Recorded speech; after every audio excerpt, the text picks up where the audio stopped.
Welcome to Priest Heath, the second of my layouts.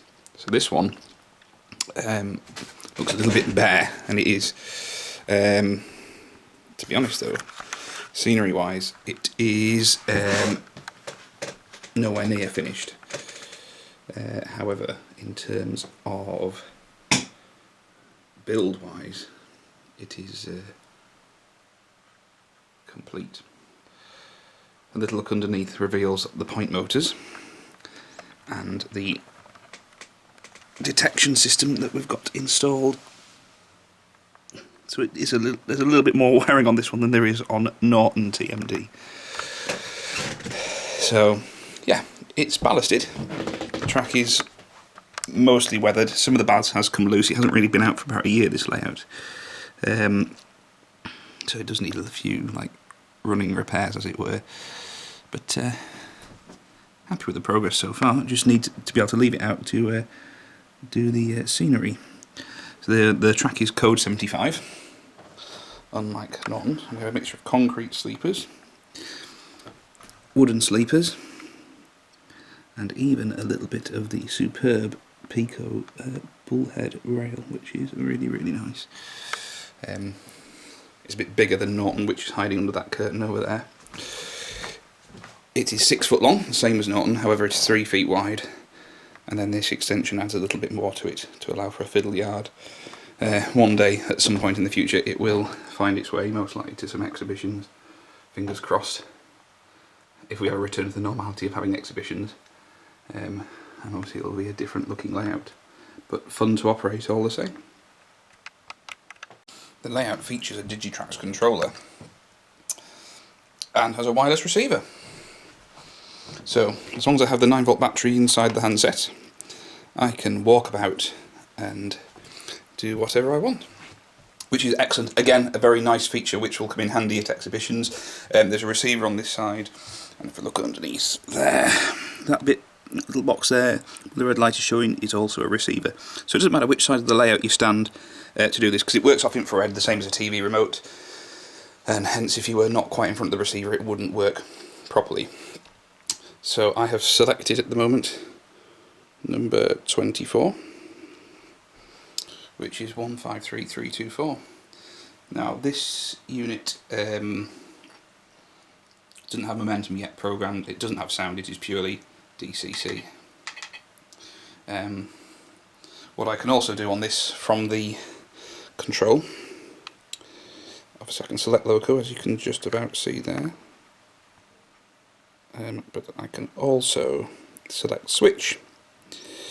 So the points are all numbered now. Ideally, eventually this will connect via Digitrax's system, which is a thing called the loco buffer, to a laptop, which will enable us to have a map to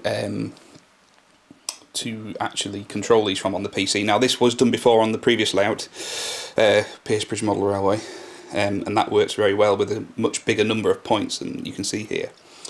However, at the moment I don't have that set up for this layout, but we can still operate them off the controller. So switch number 3, they're not numbered in logical order yet, so it's anybody's guess which point will flick, but I believe it's one of these 3-way points, and these are all cobalt point motors, so there's nice, hopefully slow action. Ah, it's that one there. That is a lovely slow one. That's probably one of the better runners on the layout, that one. Superb. And obviously you need to release that DMU from the siding, so I believe if we go for switch number 4, it should switch the other part of that point as well, the second half of it. There we go. I'll do that again so you can see the slow motion movement, which is superb. There we go. And back.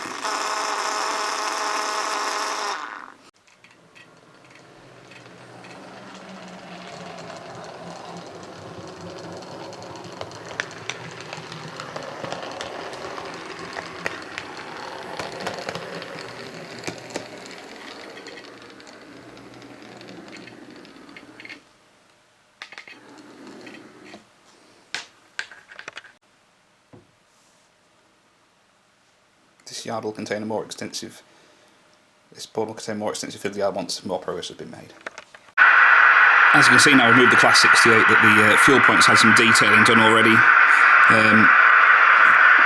Just a nice bit of an oil slick. We've used a bit of a different coloured ballast from here, which is like a bit of sand. And intentionally, I've made, if you look into the drains here, if the light will allow, the oil is thicker closer to the drains, because naturally that's the way it would run towards. Now there's one loco in particular that I am very excited about giving a run out on this layout, and that is the Bachmann Class 90, because it has not yet visited this layout. So yeah, I'm particularly excited about that one. Again, the standard Hornby controllers that I mainly use, the Hornby Select, does not offer the amount of functions that the Digitrax controller offers. So hopefully we'll be able to get this 90 to do some things that it normally wouldn't do, and normally that you cannot get with the Hornby controllers. For example, function 12, which I'm not sure what that one does yet. I should have read the instructions. Normally we can't even get on the Hornby one, you can't even get cab lights to work. Ah, there we go, function 12 switches, if you can see there, between daylights and night lights, which is excellent. Again, something you normally cannot do at all. Do that again a bit closer.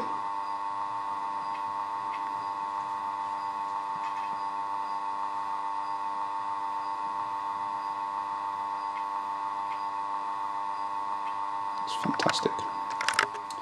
Function 8.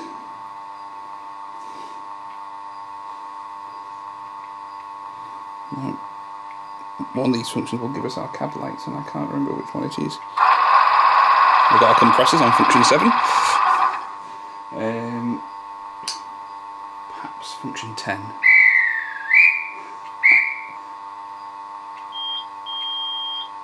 We have departure from working passenger trains.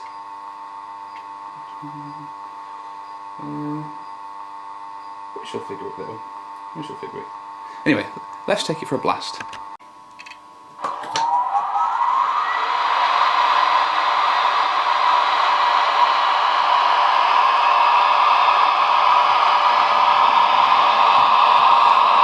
Very carefully over the first set of points.